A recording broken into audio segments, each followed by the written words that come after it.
Bom dia para você, mais uma terça-feira que a gente recebe a psicóloga Carolina Zanduná para o nosso Prosa sobre a Vida. Nós estamos ao vivo também no Facebook e entrando hoje no assunto, psicóloga, na semana passada nós começamos a conversar, sobre as compulsões, as obsessões, como isso aparece como um sintoma, mas também no modo de funcionar e de ser uma pessoa. Pensei, que a gente pudesse continuar hoje conversando sobre esse assunto, e avançar também para outros modos de sofrer, lembrando que todos os nossos episódios eles estão no YouTube. Então, quem quiser retomar esse assunto das compulsões, das obsessões, pode procurar, o nosso último episódio lá no YouTube. E entrando hoje no assunto, o que são obsessões e compulsões? Bom dia, Alexandra, ou boa tarde, aos rádio ouvintes, aqueles que nos acompanham também pelas plataformas digitais. Como tu bem lembraste, na semana passada nós começamos a conversar sobre obsessões, compulsões e também modos de funcionamento que tem a ver, com modos obsessivos. E é importante essa tua pergunta para esclarecermos algumas questões que aparecem como sintomas. O que são então as obsessões? As obsessões têm a ver com o campo das ideias. São pensamentos que alguém sente como intrusivos a si mesmo. Pensamentos repetitivos que invadem o sujeito mesmo contra a sua vontade, mas que quando o sujeito vê, acabam voltando e retornando e perturbando o próprio pensamento, a própria ação, de um sujeito. As compulsões têm a ver com os atos, tem a ver com atos compulsivos que alguém se sente obrigado a fazer, E se não faz, tem uma sensação de que algo ruim vai acontecer, que para cada sujeito é singular, tá? Então, as obsessões e as compulsões são sintomas, que a gente chama de sintomas simbólicos. Por quê? Porque eles têm um sentido singular para aquele sujeito que aquele sujeito não compreende, não sabe ainda, mas que num processo de análise ele pode sim compreender e poder lidar com este sentido, com este conflito que está inconsciente de um outro modo que ele não necessite lançar mão de um sintoma para apaziguar esse conflito, para resolver este conflito que está inconsciente. Tá? E podem aparecer de outros modos? Como nós conversamos na semana passada, sim. Muitas vezes os conflitos, as conflitivas inconscientes, elas podem aparecer de outros modos que não através de sintomas, mas que tem a ver com o próprio modo de pensamento do sujeito. Por exemplo, com ruminações mentais, aqueles pensamentos que o sujeito fica pensando, remoendo, a gente diz, está remoendo, porque aquilo não sai da cabeça, não se resolve. Ou então através de dúvidas, constantes dúvidas, alguém que não consegue tomar decisões, porque fica sempre com dúvida, ou então um excesso de escrúpulos que leva o sujeito a ter inibições na sua ação, no seu modo de ser, ou então pode aparecer como procrastinação, como dificuldade de decidir, de agir, de tomar uma resolutividade, pode aparecer como dificuldade de aceitar mudanças, ou então uma rigidez na conduta, de ter que ser sempre assim, sempre do mesmo modo, ou então um excesso de controle, de limpeza, de organização, assim, de uma asepsia, como que para evitar o contato com alguns afetos. Entre ele, a sensação que a gente fica quando não consegue ter controle, a insegurança, a incerteza, ou então uma sensação constante de culpa, de dívida. Muitas pessoas se sentem atormentadas com uma constante sensação sem que consigam compreender de onde vem.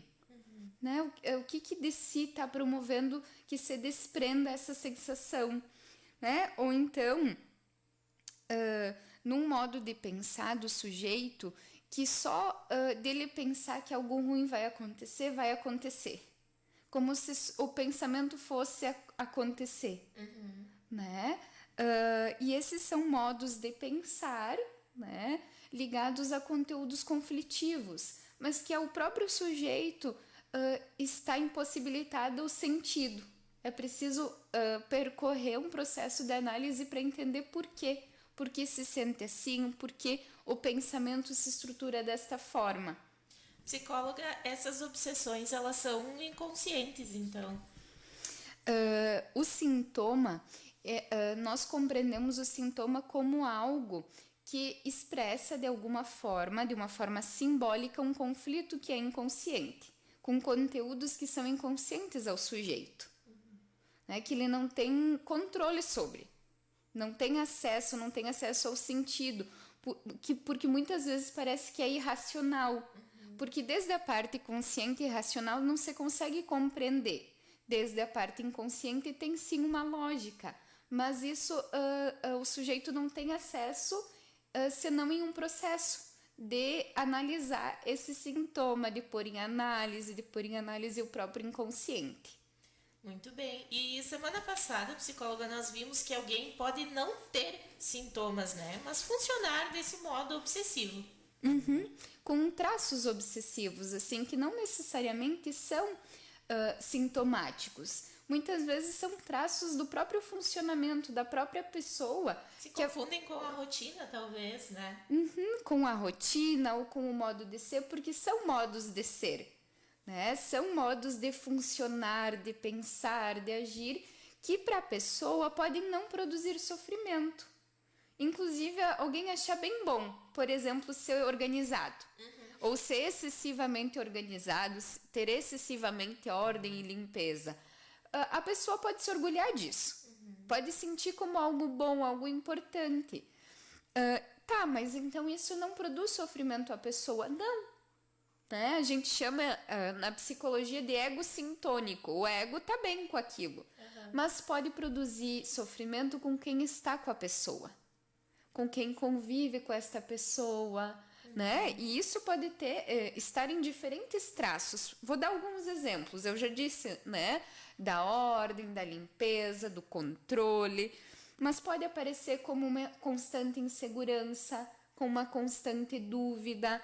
Pode aparecer como algo de um comportamento mais retentivo. Eu preciso guardar, eu preciso acumular, eu preciso... Né? Ou então algo de esbanjar. Pode aparecer de diferentes facetas e é o jeito que a pessoa funciona, né? Mas que isso pode produzir sofrimento muitas vezes a quem está ao redor dela. E muitas vezes as pessoas buscam ajuda porque sentem que isso atrapalha a convivência com os demais. E às vezes o primeiro trabalho de uma análise é poder ir ajudando o sujeito a ir entendendo esse modo de ser e do quanto isso vai limitando a própria vida, ou limitando as próprias possibilidades de estar junto, de aproveitar, de desfrutar das relações. E podem ter outros modos desse sofrimento que tu cita, psicóloga? Sim, nós vínhamos trabalhando a respeito dessas famílias de sofrimento que tem a ver com algo que... vem ao sujeito e ele não consegue conter, né? Algo assim que faz ele precisa né? Uma imposição. Mas tem outras famílias de sofrimento, podemos dizer assim. Por exemplo, as famílias que têm a ver com as angústias, os medos, as fobias, que são outros modos de sofrimento. Né? Comportamentos assim que tem mais a ver com evitações, e a gente pode conversar um pouco sobre eles, assim, Alexandra. Acho que seria importante aos radioouvintes. Até para as pessoas que se identificam com isso, né? Por exemplo, a fobia, psicóloga. O que é a fobia? Vamos lá, então. A fobia, ele é um sintoma, né? É um sintoma, assim como as compulsões, as obsessões, que tem a ver com a psicopatologia. Né, que a gente vai dizendo que a origem é psíquica, tem algo psíquico acontecendo. A etiologia dele é psíquica e o tratamento também é possível ser feito a partir, né, da cura pela palavra, da psicoterapia ou da psicanálise. A fobia, então, é um medo intenso, que muitas vezes pode ser sentido como irracional, que pode estar ligado a um objeto, né? Por exemplo, o medo de um animal, de cobra, de rato, de barata, ou uma situação. Vamos andar de elevador, viajar de avião, dirigir, ficar com a cabeça embaixo da água. Pode ser um medo estar em multidões ou falar com multidões.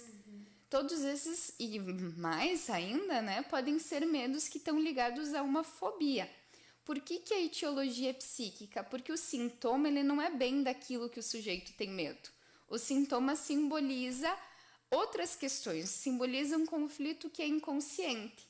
E que para a gente poder chegar nesse conflito inconsciente, a gente precisa atravessar junto com a pessoa as vias associativas, a gente chama. O sujeito precisa associar para a gente poder chegar qual é o conteúdo conflitivo que produz esse sintoma. Porque quando a gente chega, então, né, vamos dizer, nesses conteúdos conflitivos, inconscientes, o sujeito pode tomar contato de outra forma que não necessite fazer um sintoma. E poder liberar melhor a vida.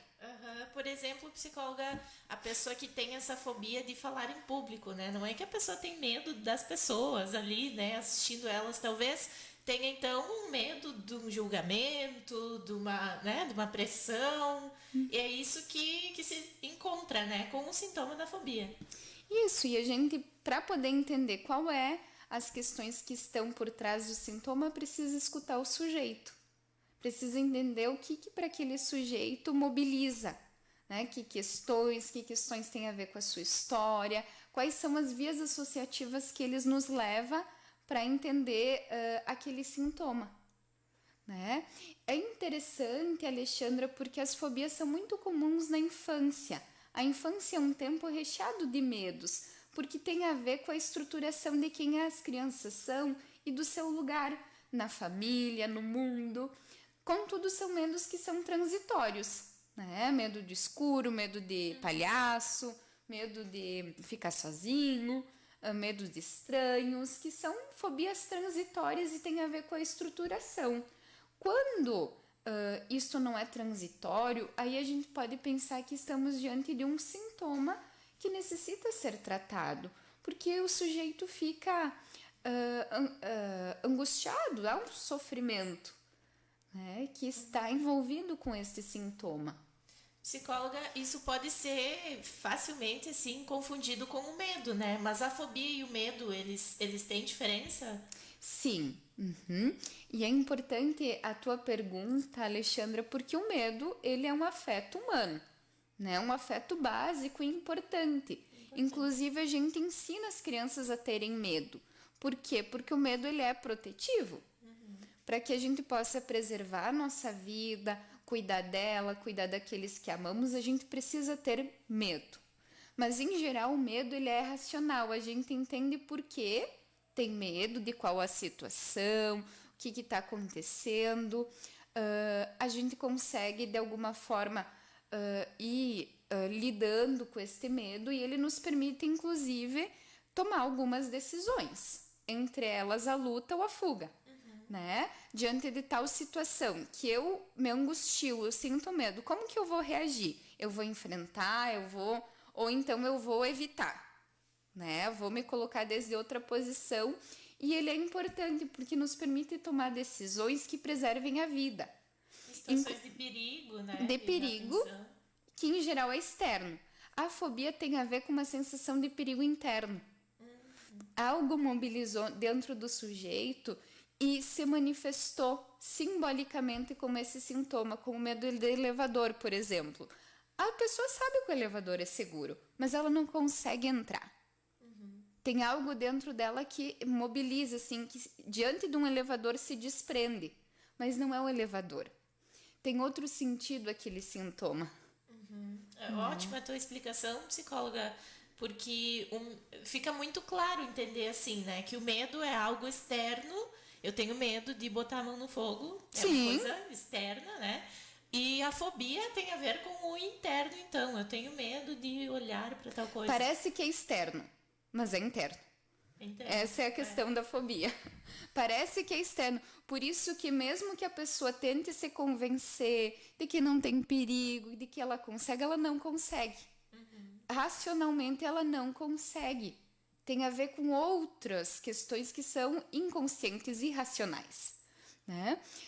E é importante, Alexandre, inclusive a gente dizer que uma das preocupações, né, é quando alguém não tem medo. A gente ensina as crianças e os adolescentes a terem medo e quando isso não aparece é um sinal de alerta, porque o medo é protetivo, né? Por exemplo, isso que tu diz de colocar a mão no fogo. Os animais não vão perto do fogo porque eles têm instinto, mas um bebê humano vai. Porque não, né? A gente não é ser de instinto. A gente é ser de pulsão, de inconsciente, e a gente precisa ensinar a ter medo, porque senão a gente fica muito vulnerável. Né? E a educação está cheia de formas de ensinar a ter medo, tanto educação familiar como escolar. As histórias infantis estão cheias de personagem para ajudar a gente a colocar medo, internalizar o medo nas crianças, porque o medo, em alguma medida, ele é protetivo. Para além dessa medida, ele inibe alguém, né? Ele inibe as possibilidades de um sujeito e aí ele é sintomático. Aí a gente precisa tratar, né? Porque alguém que não consegue, por exemplo, sair à rua, isso limita muito a vida de um sujeito. E a tendência que a gente tem de lidar com medo é fazendo algumas evitações. E isso pode limitar alguém de uma forma que o mundo fique muito pequeno. E aí precisa de ajuda, precisa de tratamento. Psicóloga, fugindo um pouco do nosso script, o medo ele pode vir a ser uma fobia? Ele pode, não sei, em algum grau se tornar uma fobia? Por exemplo, com as crianças ele é até ensinado, né? O medo, mas isso pode se transformar lá na frente numa fobia? Uma fobia pode se apoiar em medos. Tá, e sobre a angústia, assim, nos fale mais, psicóloga, sobre esse sentimento, né? É um sentimento, primeiro, a angústia, né? O que é a angústia? É importante, assim, essa tua questão, porque a gente tá falando fobia, medo, que tem a ver com uma angústia, né? Uma sensação. A angústia, ele é um afeto humano, né? Hoje está muito em voga o termo ansiedade. Isso, né? na moda. Todos têm. E é verdade, enquanto seres humanos, todos temos ansiedade, todos temos angústia. Ele é um afeto humano e um dos afetos mais básicos de um ser humano e às vezes mais desqualificado. Porque o medo, vejam só, quando eu tenho medo, eu sei do que eu tenho medo. Mesmo que o meu medo seja uma fobia, eu sei do que ele está dirigido a algo, a algum objeto, alguma situação, mas eu posso ter uma angústia que eu não sei por que eu estou tendo essa angústia. Eu não sei de onde ela vem. Só tem a sensação. Só tenho a sensação. E não a explicação. Né? E isso pode se desdobrar em diferentes questões. Pode se desdobrar numa fobia, né? Pode se desdobrar em um ataque de pânico. A gente pode conversar sobre isso também, talvez, né, no próximo programa sobre os ataques de pânico.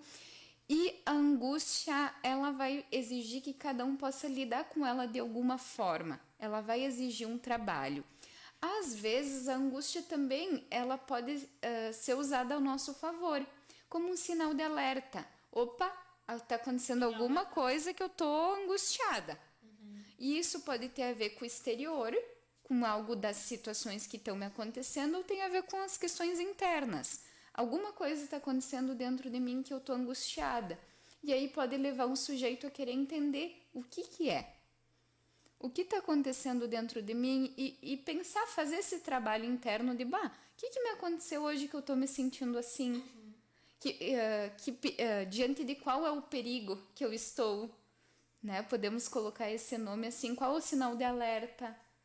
Né? Mas é claro que ela pode aparecer de diferentes formas e em diferentes espaços.